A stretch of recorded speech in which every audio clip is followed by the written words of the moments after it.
Class 9 के half yearly exam sir पर है और आज की ये वीडियो उन्हीं बच्चों के लिए है जो हाफ ईयरली में अच्छा स्कोर करना चाहते हैं। आपके एग्जाम में जितना सिलेबस आने वाला है उन सभी चैप्टर्स में से आपकी जो फर्स्ट बुक है बिहाइव, उसके फर्स्ट 5 चैप्टर्स और पोइट्री वाले सेगमेंट से मैं लेकर आई हूं वो मोस्ट इंपॉर्टेंट क्वेश्चंस जो अगर आपने कर लिए तो कोई भी क्वेश्चन उठकर अगर एग्जाम में आ जाएगा तो आप इजीली उस क्वेश्चन को अटेम्प्ट कर पाओगे। हमें अक्सर बोला जाता है कि मैम आप ना हमें ना इंपॉर्टेंट बता दो, तो वो आज ये जो क्लास है कि वो इंपॉर्टेंट वाली ही क्लास है। लेकिन उससे पहले मैं आप सभी बच्चों को बता दूं एमवी सैट के बारे में, mega Vedantu scholarship admission test. आप सभी बच्चों ने अगर अभी तक फॉर्म नहीं भरा है, वीडियो के डिस्क्रिप्शन में हमने फॉर्म डाला हुआ है, जल्दी से जाइए फॉर्म भर दीजिए। इंपॉर्टेंट क्यों है ये? क्योंकि अभी तक वेदांतु अगर आप सोचिए 150 crore worth of scholarship and 2 crore worth of cash prices and rewards बांट चुका है, जिसके अंदर आईफोन्स, टैबलेट्स जैसे अमेजिंग गैजेट्स हैं। तो कुछ ना कुछ बात तो इस स्कॉलरशिप एडमिशन टेस्ट के अंदर होगा। आपको वेदांतु के कोर्सेज पर बिल्कुल एकदम 100% ऑफ मिलने वाला है। स्टडी मटेरियल जो है वो मिलने वाला है, वो भी बिल्कुल फ्री, प्लस 1-on-1 काउंसलिंग का भी आप फायदा उठा सकते हैं। तो जी हाँ, ये है एमवी सैट जिसका एग्जाम होगा 4th, 5th, 11th and 12th अक्टूबर को। अपने नियर बाय वेदांतु के सेंटर पर जाकर आप लोगों को ये एग्जाम देना होगा। वीडियो के डिस्क्रिप्शन में जो लिंक डाला हुआ है वहां पर आप अपने आप को रजिस्टर करवा दीजिए, फॉर्म फिल कर दीजिए, जिसका कोई भी चार्ज नहीं है, ये बिल्कुल फ्री है और वहां से आपको बाकी की सारी डिटेल्स भी मिल जाएंगी। अगर आपको वैसे भी और डिटेल्स चाहिए तो हमारी व्हाट्सएप कम्युनिटी का लिंक भी हमने डिस्क्रिप्शन में डाला है, जाइए फटाफट से चेक कीजिए क्या है mega Vedantu scholarship admission test और फायदा उठाइए इस चीज का। आइए स्टार्ट करते हैं आज की इस क्लास को, जिसके अंदर मैं बात करूंगी क्लास 9 के very very very very very very important questions beehive book से। ठीक है, बहुत बढ़िया। द साउंड ऑफ म्यूजिक हो गया, द फन दे हैड हो गया, the snake and the mirror हो गया, कितने बढ़िया बढ़िया चैप्टर्स है इसके अंदर, है ना। उन सभी के मैं ऐसे क्वेश्चंस कुछ बनाकर लाई हूं जो आपको याद करने ही करने। फिर कोई भी वैल्यू बेस्ड क्वेश्चन अगर आ जाएगा ना तो बहुत चांसेस है, 90% चांसेस है कि जो आंसर यहां पर लिखवाया हुआ है वो आंसर वहां पर फिट हो जाएगा।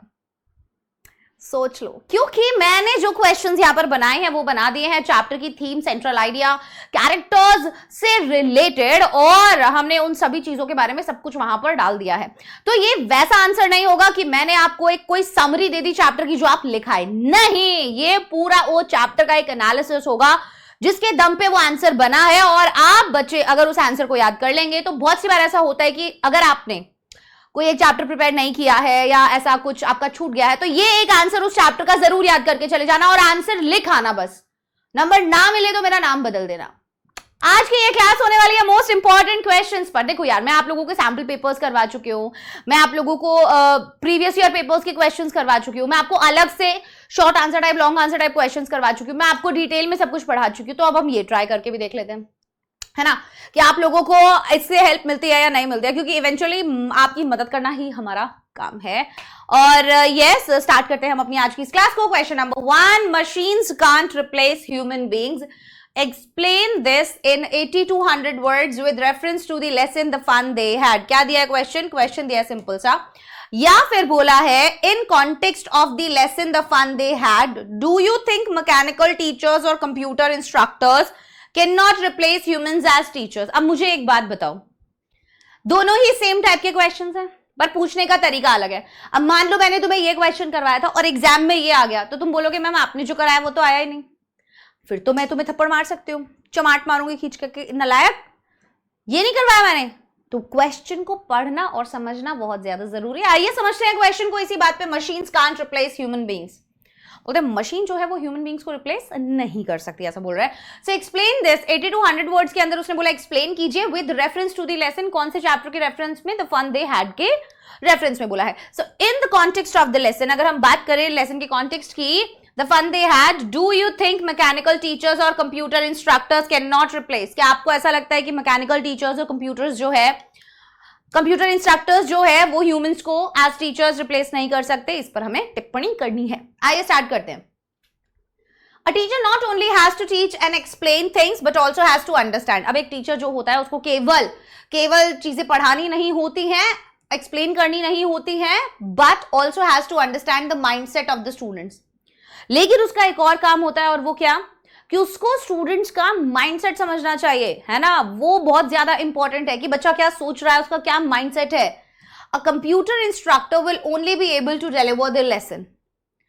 एक कंप्यूटर इंस्ट्रक्टर तो केवल क्या कर पाएगा, कोई एक बात आपने उससे पूछी, उसने उसका जवाब आपको दे दिया, दैट्स इट. लेकिन वो but will not be able to understand the problems of the students. लेकिन वो बच्चों की problems जो है वो नहीं समझ पाएगा.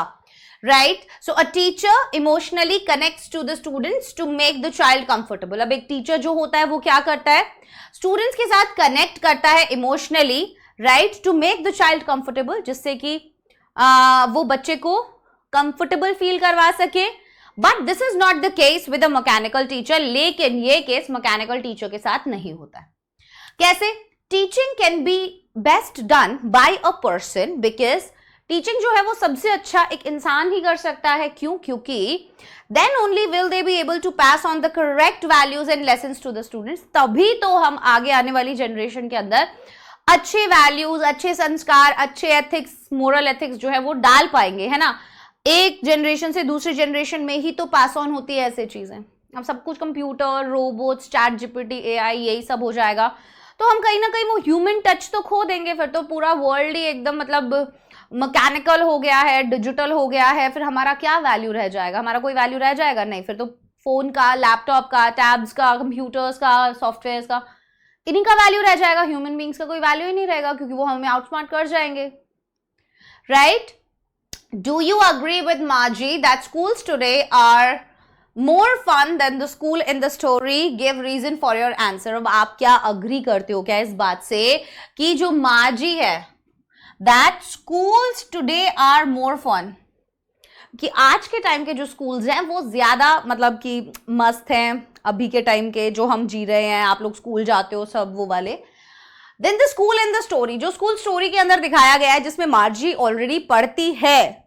Give reasons for your answer. आपको अपने आंसर के लिए रीजन देना है. तो देखो, yes I agree that schools today are more fun than the school in the story. हाँ, मैं इस बात से अग्री करती हूँ कि जो आजकल के स्कूल है वो ज्यादा फन है. जो कहानी के अंदर स्कूल्स बताए हुए हैं उनके कंपैरिजन में. कैसे? Studying and answering question seem to be a boring idea. क्योंकि पढ़ना, क्वेश्चंस को आंसर करना बोरिंग लगता है यार, बहुत बहुत ज्यादा बोरिंग लगता है. Without the presence of classmates, जब तक दोस्त यार साथ ना बैठे हो, जब तक मजा नहीं आता है पढ़ने के अंदर, बिल्कुल नहीं आता है. जब तक पीछे की बेंच पे बच्चे मस्ती ना कर रहे हो, आगे की बेंच वाले बच्चे ध्यान से सुन ना रहे हो और बीच वाली बेंच के बच्चे सिर्फ मुंडे ना हिला रहे हो, तब तक मजा नहीं आता है. Right? So writing homework in punch codes and that to without anybody's help would be draining. कह रहे हैं कि यार होमवर्क जो है पंच कोड्स के अंदर करके सबमिट करना, वो भी अकेले, जब तक आप मतलब यू नो कि कॉपी नहीं लाए. क्यों नहीं लाए कॉपी का? होमवर्क कर रहा था, करता करता टेबल पे भूल गया.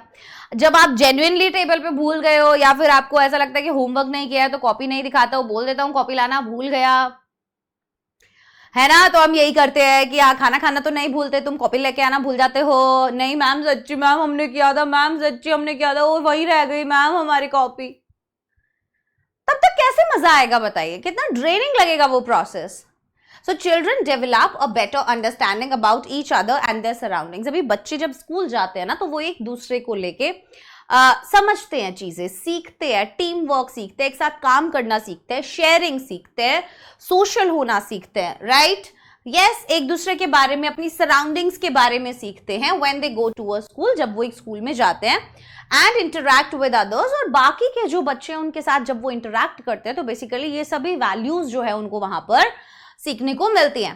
Human teachers are people are more understanding and accommodating than mechanical ones that are programmed to teach in a specific way. तो बोलते हैं कि यार ह्यूमन टीचर्स ऑब्वियसली जो है वो कहीं ना कहीं ज्यादा अंडरस्टैंडिंग है and accommodating than mechanical teachers के कंपैरिजन में. ठीक है? जिन्हें प्रोग्राम किया जाता है to teach in a specific way, कि भाई तुमको ऐसे ऐसे पढ़ाना है, उनको प्रोग्राम उनका सेट कर दिया, बस वो वैसे वैसे पढ़ाते रहेंगे. They are not going to understand the student और the mindset of the student. उनको कोई मतलब नहीं होगा उससे. होगा क्या बताओ? नहीं होगा. So the excitement is waiting for the marks scored in exam is greater when one is sitting in a classroom with fellow students. अब जो एक बहुत सी बार एक एक्साइटमेंट होता है कि कल तो रिजल्ट मिलेगा, कल तो टीचर सडनली टेस्ट ले, सरप्राइज टेस्ट. ये सब फीलिंग्स कहाँ खो जाएंगे आपको पता भी नहीं चलेगा, है ना। तो वो कह रहे हैं वो जो एक्साइटमेंट होता है कि कल तो रिजल्ट आने वाला है, रिजल्ट आने वाला है, क्या आज आएगा रिजल्ट, क्या कल आएगा रिजल्ट, क्या परसों आएगा रिजल्ट, क्लास में बैठना अपने दोस्त के साथ और ये सब बातें करना, इससे ज्यादा फन जो है मुझे लगता नहीं है कहीं और आपको मिल सकता है। So it does not have the same effect when marks are calculated immediately. तो इसका ना सेम इफेक्ट नहीं होता है, जब आपने डाला तुरंत आपको नंबर मिल गए, पता चल गए, उसका क्या ही मजा आएगा, कोई मजा नहीं आएगा, है ना। सो देयरफॉर इसीलिए schools today are more fun, जो आजकल के स्कूल्स है वो ज्यादा फन है than the school in the story. जो स्टोरी के अंदर स्कूल दिखाए गए हैं उनके कंपैरिजन में, as they are more interactive and promote a healthier way of learning, क्योंकि इन स्कूल्स के अंदर इंटरैक्शन ज्यादा है, स्टूडेंट और टीचर का, स्टूडेंट और स्टूडेंट का, राइट, सीनियर और जूनियर का, हर तरीके का एक इंटरैक्शन है बच्चों के पास यहाँ पर करने के लिए, जो कहीं ना कहीं हम बोल सकते हैं एक हेल्दियर वे है सीखने का, कुछ भी, है ना, लर्निंग का एक हेल्दियर वे है वो, राइट। चलिए ये है मजेदार क्वेश्चन, पढ़ो क्या कहता है ये क्वेश्चन। कहता है will the existing schools and teachers become totally irrelevant in future schools। कह रहे हैं क्या जो existing schools हैं, है ना, एंड टीचर्स हैं, बिकम टोटली इररेलेवेंट, वो पूरे तरीके से इररेलेवेंट हो जाएंगे, उनका कोई यूज नहीं रहेगा इन फ्यूचर स्कूल्स, आगे आने वाले फ्यूचर के अंदर होने वाले स्कूल्स के अंदर। गिव अ रीजन्ड आंसर, बताइए उनका कोई यूज रहेगा या वो ऐसे ही बर्बाद हो जाएंगे, खत्म हो जाएंगे, कोई फायदा नहीं होगा।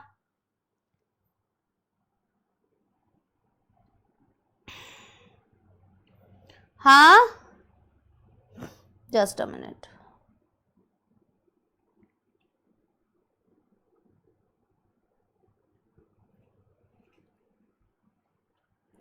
एक सेकेंड बच्चों,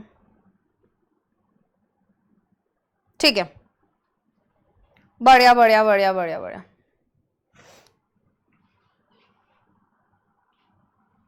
ठीक है, सो कह रहे हैं कि will the existing schools and teachers become totally irrelevant in future schools, कि भाई अभी के जो टीचर्स वगैरह हैं उनका कोई भी रेलेवेंस जो है आगे आने वाले समय के अंदर नहीं बचेगा। Naturally schools that existed centuries ago, बोल रहे आमतौर पर वो स्कूल्स जो एग्जिस्ट करते थे काफी सालों पहले, will not be the same in the coming centuries, वो वैसे नहीं रहेंगे आगे आने वाले सेंचुरीज के अंदर। मतलब अभी पहले गुरुकुल होते थे, विद्यापीठ होते थे, है ना, तो इस तरीके के स्कूल जो होते थे, फिर अब धीरे धीरे धीरे धीरे धीरे धीरे करके आप देख रहे हो एजुकेशन सिस्टम कैसा हो गया है और आगे जाके और कैसा हो जाएगा। The system of education will be highly computerized and mechanical। पहली चीज क्या होगी कि जो सिस्टम है एजुकेशन का वो बहुत ही ज्यादा कंप्यूटराइज्ड और मैकेनिकल हो जाएगा। Number one, point number one ये तो है, हो जाएगा। अभी देख लो कितना हो गया कि आप और मैं कैसे बैठ के पढ़ रहे हैं। The school will have no separate building, अभी वो जो स्कूल है उसका कोई भी एक अलग से बिल्डिंग नहीं होगा कि अभी आपका और मेरा तो घर ही हमारा ऑफिस बन गया है, घर ही हमारा स्कूल बन गया है, ट्यूशन बन गया है। Nor will they be taught the same thing together, और ना ही अब 10, 15, 20 बच्चों को बिठाकर सेम चीज पढ़ाई जा रही होगी जैसा अब तक होता आया है। The mechanical teacher will be a big TV screen, mechanical teacher क्या होगा, एक बड़ा सा टीवी का स्क्रीन होगा, कुछ ऐसा। अभी तो मैं खड़ी हूं, थोड़े दिनों में मैं भी आने वाले दिनों में नहीं, भगवान प्लीज, थोड़े दशकों में मैं भी यहां से विलुप्त हो जाऊंगी, है ना। So the mechanical teacher will be a big TV screen होगा, good for million books, and उसके अंदर हजारों किताबें होंगी, लाखों in fact. So the mechanical teacher will be adjusted according to the age and capacity. अब इसके अंदर हम सारी सेटिंग कर देंगे कि भैया खोलो इसको बीच में से इसमें सेटिंग कर देते हैं, भाई 9th क्लास के बच्चे को पढ़ाना है, ठीक है, ये चैप्टर पढ़ाना है, इस लेवल के क्वेश्चंस देने हैं, that's it. So the mechanical teacher will be adjusted according to the age and capacity of the student। age और capacity के according mechanical teacher को क्या कर दिया जाएगा, adjust कर दिया जाएगा। But it will be an exaggeration to say that everything about the old schools will disappear। लेकिन ये कहना बहुत बड़ा exaggeration होगा, मतलब ये तो बहुत ही बड़ी बात है अगर आप ये बोल रहे हो कि जिस तरीके से अभी पढ़ाया जा रहा है वो तरीका बिल्कुल ही खत्म हो जाएगा। मतलब ऐसा तो आई डोंट थिंक नहीं होगा, ठीक है। Even the future schools can be completely devoid of the human angle, क्योंकि फ्यूचर के स्कूल्स जो है, ऐसा नहीं हो सकता कि ह्यूमन एंगल आप उसमें से बिल्कुल निकाल दें कि टीचर्स हैं ही नहीं, एग्जिस्ट ही नहीं कर रहे हैं. Perhaps the institution of the old schools and teachers will remain. हो सकता है कि ये जो इंस्टीट्यूशन है टीचर्स का, स्कूल का, ये रहे. Human involvement can't disappear all together, क्योंकि एक किसी भी ह्यूमन बीइंग का इन्वॉल्वमेंट तो बिल्कुल भी खत्म नहीं हो सकता है ना. अभी मान लो जो इस तरीके से भी चल रहा है तो अभी तक है. हम इंटरैक्शन, मुझे नहीं लगता है ये जो स्कूल का और ये वाला जो है ये खत्म होगा, ये तो होगा ही. हाँ, स्कूल्स के अंदर बहुत अलग अलग तरीके के मॉड्यूल्स आ जाएंगे, बहुत अलग अलग तरीके के स्ट्रक्चर्स आ जाएंगे. एजुकेशन सिस्टम के अंदर बहुत चेंज हो जाएगा. पेपर पैटर्न्स बदलेंगे, पेपर के टाइप बदलेंगे, पेपर देने के तरीके बदलेंगे. सो मेनी थिंग्स, बहुत कुछ हो सकता है, right. But I don't think कि पूरे तरीके से ये जो ह्यूमन का और उसका इन्वॉल्वमेंट है वो ही खत्म हो जाएगा. आई डोंट थिंक ऐसा होगा, राइट. चलिए, एक क्वेश्चन ये याद कर लो, जो तुम्हें आए उसके अंदर तुम लिख पाओगे फिर. अरे भाई नहीं चाहिए हमको, तुम जाओ साइड में यार. चलो पढ़ो, क्वेश्चन क्या है. Evelyn Glennie's life is a testimony to the fact that determination can overcome any barrier. यार एवलिन ग्लेन की जो जिंदगी है ना, वो सब भाई साफ साफ तरीके से एक टेस्टिमनी है. किस चीज का सबूत है वो? एक तरीके से इस फैक्ट का, that determination can overcome any barrier, कि अगर आपने ठान लिया ना तो कोई भी बैरियर तोड़ सकते हो. मतलब कोई बैरियर फिर बैरियर नहीं है, वो बड़ा बकवास है. वो तुम्हारे लिए कुछ मैटर नहीं करता अगर तुम लगे हुए हो, मेहनत करो. So in the light of her story, in the sound of music, discuss करना है हमें how challenges can be turned into opportunities, कि कैसे challenges को opportunities में turn किया जा सकता है. So it's about the whole chapter, right? कैसे देखो, Evelyn Glenn's life proves that no obstacle is greater than human willpower. Evelyn Glenn, the chapter है हमारा द साउंड ऑफ म्यूजिक के अंदर, जो कैरेक्टर है वो ये साफ तरीके से प्रूव करती है कि भैया जी कोई भी ऑब्स्टिकल जो है वो इतना बड़ा नहीं होता. ह्यूमन की विल पावर से बड़ा तो बिल्कुल नहीं होता. दो she lost her hearing at the young age of 11, हालांकि वो अपना हियरिंग जो है ना, वो खो चुकी है, उनको सुनाई नहीं देता है अब बिल्कुल भी. 11 की एज में she refused to let it destroy her dream of becoming a musician. लेकिन उसने बिल्कुल रिफ्यूज कर दिया कि मैं, मेरा ये जो सपना है इससे कॉम्प्रोमाइज करूंगी. I will not destroy my dream because of this impairment और disability, whatever it is, right. उसने उसको माना ही नहीं डिसेबिलिटी, उसने उसको माना ही नहीं that this is an impairment और I can't do anything and now you know, अब मुझे तो बस सारी जिंदगी बैठ के रोना ही है इस चीज के ऊपर. नहीं भाई, इंस्टेड ऑफ गिविंग अप, हार मानने के बजाय she trained herself to listen through vibrations. उन्होंने क्या किया, अपने आप को ट्रेन किया. उसने बोला चल यार अब कुछ तो जुगाड़ निकालना पड़ेगा ना, म्यूजिक सुन ही नहीं रहा है तो मैं कैसे इस पैशन को फॉलो करूं. जैसे कई लोगों, अब पेंटिंग करने के लिए हाथ ही नहीं है तो लोग पैरों का इस्तेमाल करते हैं, मुंह का इस्तेमाल करते हैं, but they find out ways, right. So यहां पर भी उसने बोला कि मैं ट्रेन करूंगी अपनी बॉडी को to you know to listen through vibrations, showing extraordinary determination and courage. आपको क्या लगता है ये आसान रहा होगा? ऐसा पढ़ने में लग रहा है हाँ ठीक है उसने ऐसा किया, पढ़ने में तो आसान ही लगता है, तो करने में मुश्किल लगता है ना. देख के तो, अब मैथ्स के टीचर किशोर सर आपके सामने बढ़िया सम सॉल्व करते रहते हैं, तुम वहां पे स्क्रीन पे बैठ के देखते रहते हो, अरे सर बढ़िया समझ में आ रहा है सर, सब समझ में आ रहा है सर, है ना. फिर क्या होता है, फिर किशोर सर बोलते हैं तुम करके दिखाओ. कुछ नहीं आ रहा है सर, कुछ नहीं आ रहा है सर, क्या लिखूं सर. ऐसा होता है. जब तक टीचर सॉल्व कर रहा होता है जब तक बहुत आसान लगता है, जब तक पढ़ रहे होते हैं उसको तब तक बहुत आसान लगता है, और जब लिखने बैठ जाते हैं, जब एकदम खराब एकदम काम कर देते हैं हम, कुछ नहीं समझ में आता. इसके बाद क्या था भूल गए, पहली लाइन क्या थी भूल गए, पहला वर्ड क्या था भूल गए, फॉर्मूला क्या था भूल गए, खत्म. खत्म, ओके, टाटा बाय बाय हो जाता है फिर यहीं पे। So her hard work, self belief and passion for music, उनका हार्ड वर्क, उनका सेल्फ बिलीफ और उनका पैशन म्यूजिक के लिए helped her rise to international fame as a world class percussionist। उसने उसकी मदद की, उसको एक इंटरनेशनल फेम दिलाया, वर्ल्ड क्लास परक्यूशनिस्ट बनाया उसने। रॉन फॉर्ब्स उनके टीचर का भी बहुत बड़ा हाथ था इनके अंदर, जिन्होंने उसको ये गाइड किया था कि देख तू ऐसा कर, है ना। वो चीज भी हम ऐड कर सकते हैं। Evelyn teaches us that disabilities are not limitations, they are challenges. बोले डिसेबिलिटी कोई भी लिमिटेशन नहीं है, वो तो चैलेंज है, जैसे लाइफ में आता है, सबकी लाइफ में अलग अलग चैलेंज आता है। That can be overcome with perseverance, और जिसको प्रिजर्वरेंस क्या होता है, जब आप हार ही ना मानो जब तक सफलता ना मिल जाए, वो उससे ही कर सकते हैं, बार बार प्रयास से। So her story inspires us to never give up, इसलिए उसका स्टोरी हमें इंस्पायर करते हैं कि हमें कभी गिव अप नहीं करना है। To convert struggles into stepping stones, और स्ट्रगल्स को स्टेपिंग स्टोन्स में कन्वर्ट करना है। And to remain focused on our goals with confidence and courage, और अपने गोल पर फोकस रखना है कॉन्फिडेंस और करेज के साथ। हाँ या ना बोलो, आया क्या समझ में? बोलो यस मैम, समझ में आया, बढ़िया। चलिए क्वेश्चन नंबर 3 क्या कहता है? Bismillah Khan's life reflects that true success lies in simplicity, devotion, and love for one's culture. In the light of his story, in the sound of music, explain how values are more important than wealth and fame. कि values कैसे ज्यादा important है wealth और fame के comparison में, कैसे success जो है वो सिंप्लिसिटी, डिवोशन और अपने कल्चर से प्यार करने में है। बिस्मिल्लाह खान जी ने इस चैप्टर के जरिए कैसे समझाया, आइए देखते हैं। Ustad Bismillah Khan life is a shining example of how simplicity, dedication lead to greatness, कि कैसे सिंप्लिसिटी और डेडिकेशन से आप ग्रेटनेस अचीव कर सकते हैं।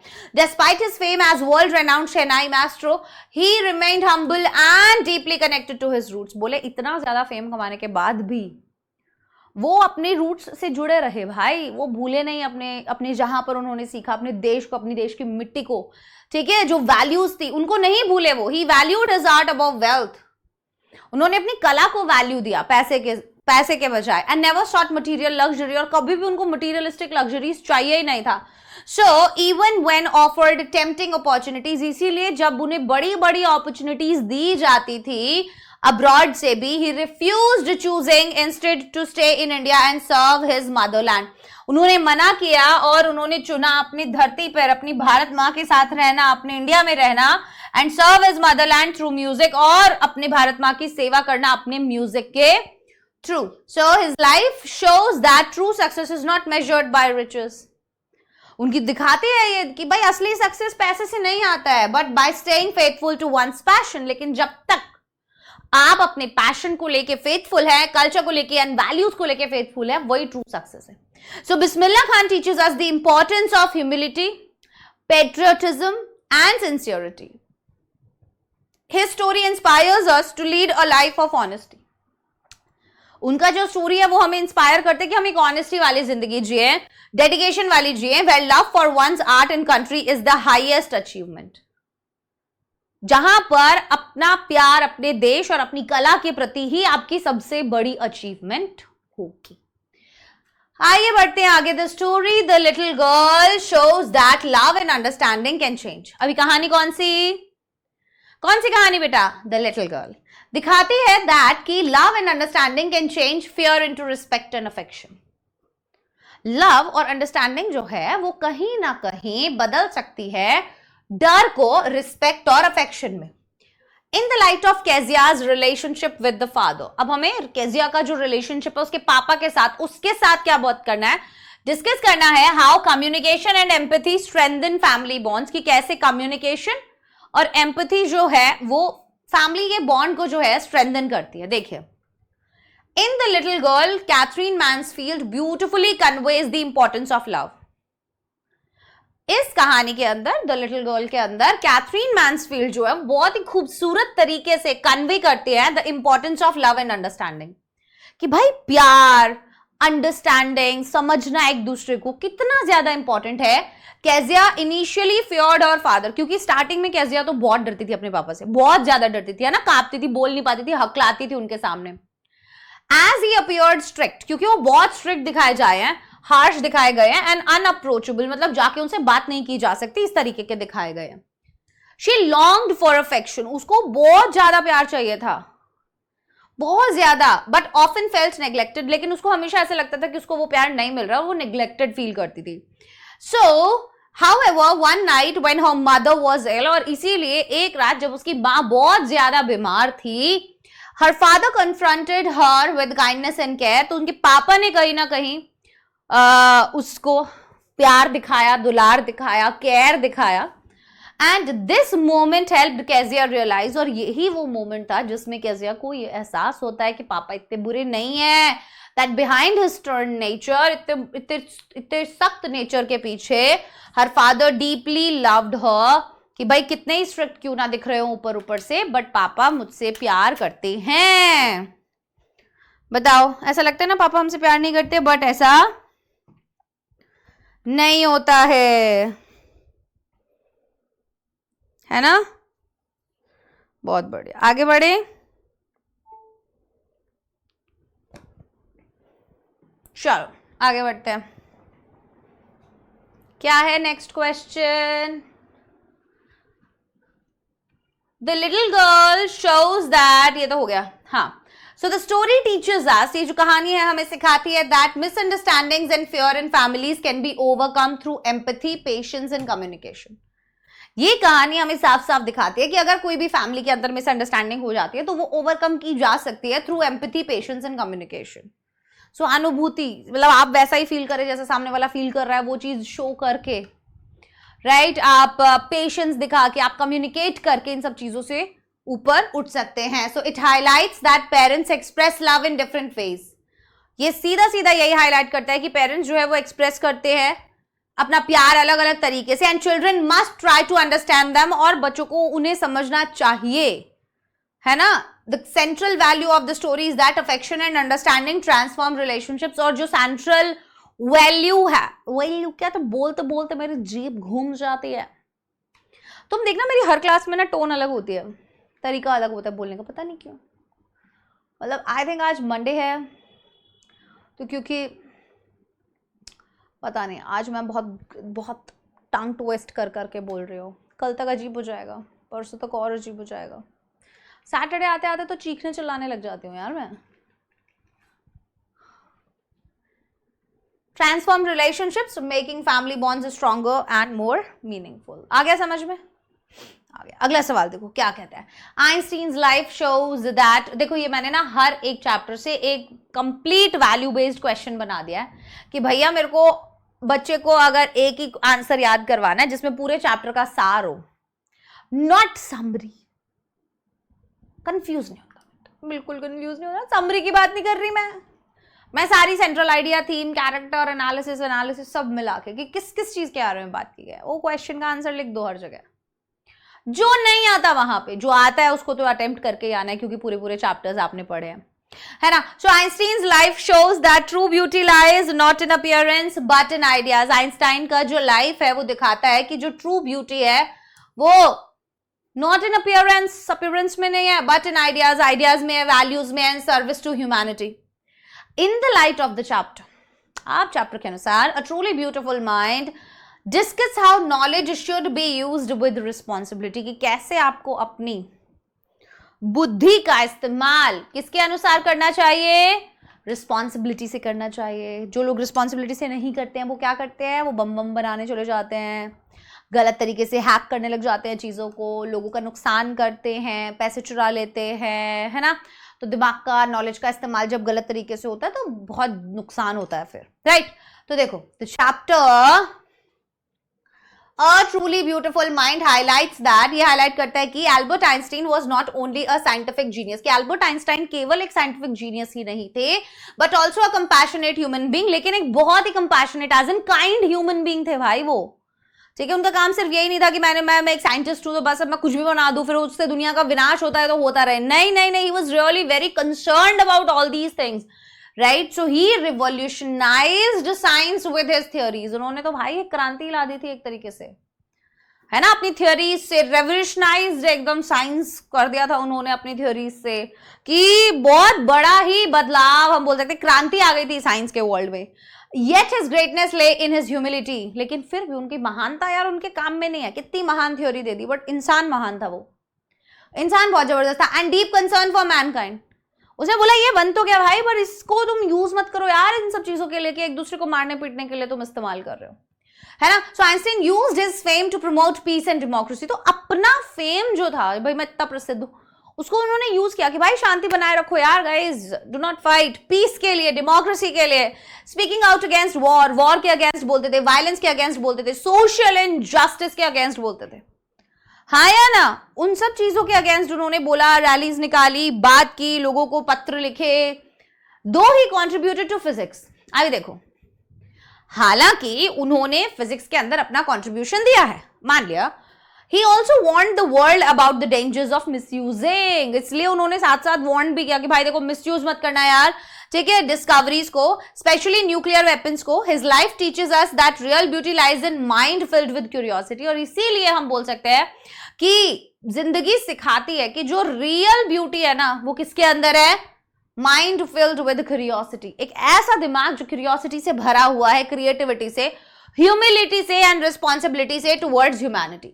Einstein inspires us to use knowledge, और आइंस्टीन हमें इंस्पायर करते हैं कि हम यूज करें नॉलेज को for the welfare of society and to work for peace and harmony rather than personal gains, कि हम अपने पर्सनल गेन्स के लिए सोसाइटी को यूज ना, मतलब अपनी डिस्कवरीज को, अपने नॉलेज को यूज ना करें, और हम उसको यूज करें देश दुनिया में शांति बनाए रखने के लिए, एक हार्मनी बनाए रखने के लिए, राइट। चलिए, okay, the story the snake and the mirror highlights the importance of humility and self awareness. अब जो कहानी है the snake and the mirror, ये हाईलाइट करती है importance of humility and self awareness, कि ह्यूमिलिटी और सेल्फ अवेयरनेस कितना ज्यादा जरूरी है। कैसे? In the light of the doctor's experience discussed what values one should learn from this humorous yet thought-provoking narrative, कि मजाकिया तो था ही, पर कहीं ना कहीं थॉट प्रोवोकिंग भी था, सोचने पर मजबूर कर देने वाला था। मजबूर, कैन यू हियर मी? मजबूर, मजबूर, मजबूर, मजबूर, इट्स मजबूर।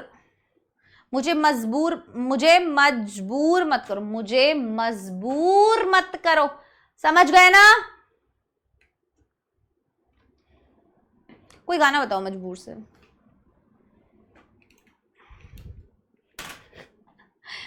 खाना दिमाग में चढ़ गया मुझे। In The Snake and the Mirror, the narrator, a young doctor, learns valuable lessons. अब इसमें The Snake and the Mirror में डॉक्टर जो है एक बहुत ही जबरदस्त valuable lesson कैसे सीख सकता है, सोचो। When he comes face to face with a snake, जब उसका आमना सामना face to face होता है snake से, at the beginning, शुरुआत में he is full of pride and vanity, admiring his looks in the mirror. Starting में तो एकदम बिल्कुल क्या बाल लग रहे हैं मेरे, क्या लग रहा हूं मैं हमेशा एक स्माइल रखूंगा अपने चेहरे पे, है ना, ऐसी चीजें वो बोलता रहता है वहां पे कि मैं हमेशा ये करूंगा, मैं हमेशा वो करूंगा।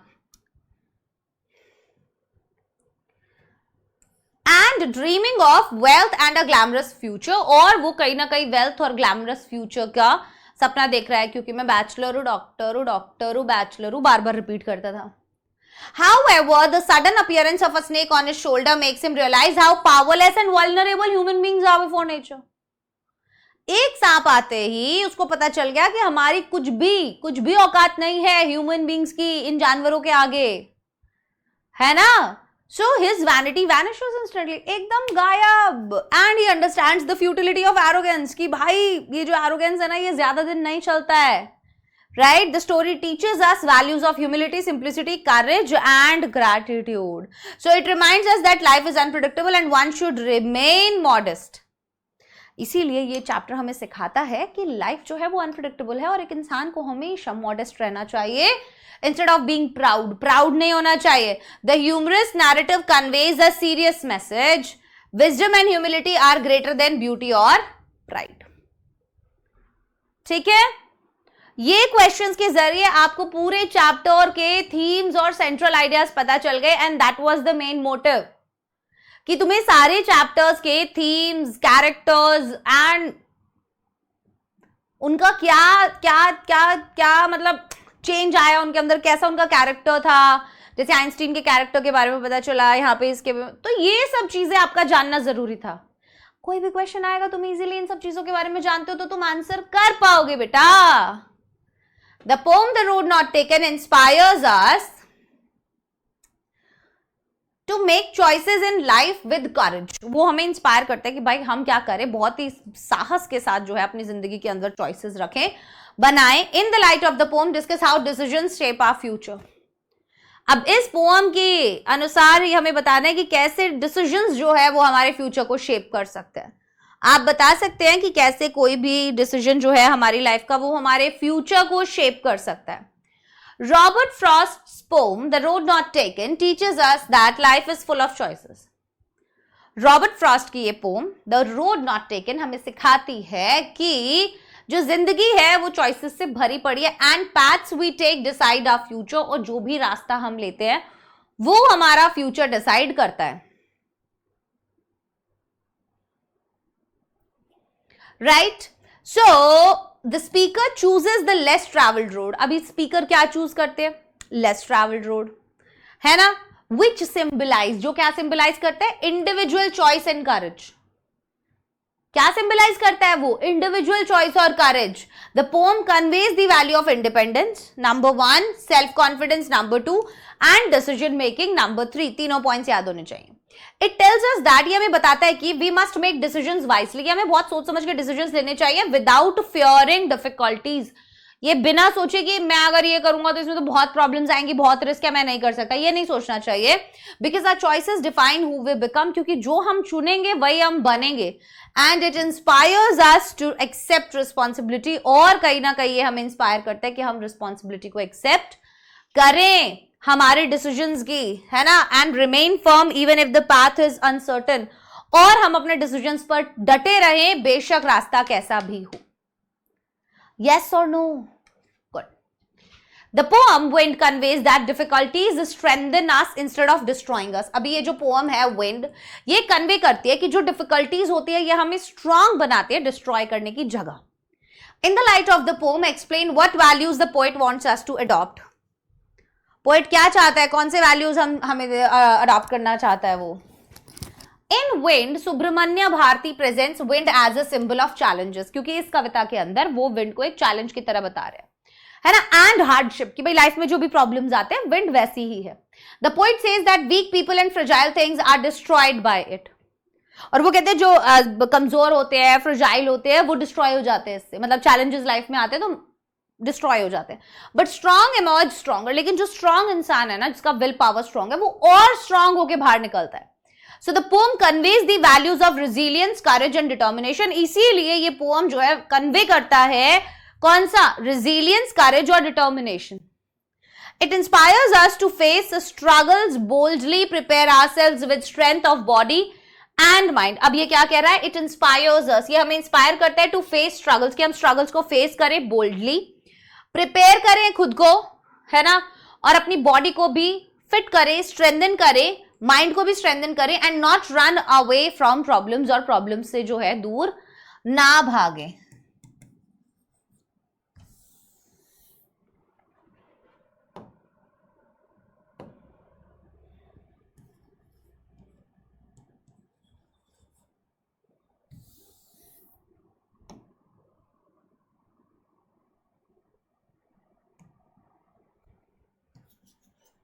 अरे जब वाइट कर रही हो तो वाइट आना भाई।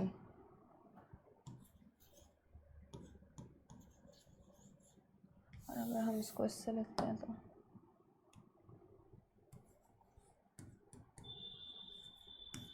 मुझे लगता है मेरी राइटिंग किसी भी तरीके से अच्छी नहीं आ सकती। The central idea is that, central idea क्या है कि life challenges test us. Life के चैलेंजेस जो हैं वो हमें टेस्ट करते हैं, but with will power we can overcome them and grow stronger. लेकिन अपने विल पावर से हम उन्हें ओवरकम कर सकते हैं और भी ज्यादा स्ट्रॉन्ग निकल कर आ सकते हैं चैलेंजेस से, राइट? चलिए, ये 3 क्वेश्चंस और बचे हैं, कर लेते हैं फटाफट से। पढ़ो क्या है क्वेश्चन, जल्दी से पढ़ो। The poem rain on the roof shows the comforting power of nature. Poem जो है रेन ऑन द रूफ वो दिखाती है क्या, कंफर्टिंग पावर नेचर की, ठीक है। In the light of the poem discuss how rain becomes a source of peace and emotional healing. कैसे जो है एक rain source of emotional healing बन गई, पीस बन गई। Coates Kinney's rain on the roof highlights the soothing effect of rain. ये highlight करती है रेन का soothing effect. The poet finds comfort and joy in listening to rain drops. और poet को बहुत मजा आता है ना, वो बारिश की आवाज सुनने में, ठीक है, falling on the roof while lying in bed. So the rain not only relaxes him but also brings back sweet childhood memories. तो केवल उसे रिलैक्स नहीं करती, बचपन की यादें भी ताजा करती है उसकी माँ की। The poem conveys the values of love, gratitude और इमोशनल कनेक्शन के वैल्यूज को भी वो सामने रखती है। इट शोज दैट, ये दिखाते हैं that nature heels human hearts, कि नेचर भाई दिल एकदम मजबूत हील कर देता है यार, है ना, काम्स द माइंड, दिमाग को शांत कर देता है, and fills us with affection for our loved ones, और हमें अफेक्शन से भर देता है हमारे प्रिय लोगों के प्रति। सो the central idea is that, इसीलिए सेंट्रल आइडिया क्या है, simple joys like rain remind us of the warmth of relationships and beauty of life. इसीलिए जो बहुत सिंपल खुशियां हैं जिंदगी के अंदर, जो हमें लगता भी नहीं है खुशियां, बट वो यू नो हमें याद दिला सकते हैं हमारे रिलेशनशिप्स की, पुराने जो अच्छे हैं उनका warmth and beauty of life, वो हमें वो सब कुछ याद दिला सकते हैं easily. Yes or no? Yes. चलिए last question. The poem the lake isle of Innisfree reflects the poet's desire for peace in nature, है ना। In the light of the poem discuss how simplicity brings true happiness. कैसे simplicity ही असली खुशी लाती है, बताओ। देखो इसके अंदर एक्सप्रेस करते हैं वो his longing to escape the noise of city, कि वो दूर जाना चाहते हैं इतनी चैंचे पैपे से जिंदगी की, and live close to nature, और नेचर के पास रहना चाहते हैं। He dreams of a peaceful hut surrounded by bees, और वो सपना देखते हैं कि एक मेरा घर है छोटा सा, मधुमक्खियों से घिरा हुआ है, लेक वाटर से और ग्रीनरी से घिरा हुआ है। So the poem conveys the values of simplicity, peace and harmony with nature. ये जो मैंने बोल्ड में लिखा हुआ है बीच बीच में, भैया ये तुम्हारे चैप्टर का थीम है, इसको याद कर लो, लिखना ही लिखना है तुम्हें लंबे आंसर्स में। इट शोज दैट, ये दिखाते हैं कि real happiness lies not in wealth और material success but in living close to nature. But nature के पास रहने में सुकून ज्यादा है ना। So the central idea is that nature provides spiritual satisfaction. क्या प्रोवाइड करता है nature? Spiritual satisfaction and inner peace which the modern busy world often fails to give. Clear? ये थी हमारी आज की क्लास। अब अगर आपको आज की क्लास का ये पीडीएफ चाहिए है तो आपको क्या करना होगा, वीडियो के डिस्क्रिप्शन में एमवी सैट का लिंक डला हुआ है बच्चों, जाइए फटाफट से लिंक पर क्लिक कीजिए और फॉर्म को फिल कीजिए। अगर आप फॉर्म फिल कर देंगे तो हम आप तक ये पीडीएफ पहुंचा देंगे। ये आपको टेलीग्राम है, ज्वाइन करना है, स्कैन कर लीजिए, यहां पर भी आपको फ्री स्टडी मटेरियल्स और नोट्स जो है वो मिल जाएंगे। और ये थी हमारी आज की क्लास। मैं आशा करती हूँ आपको क्लास के अंदर मजा आया होगा। Bye bye everyone, take care, all the best.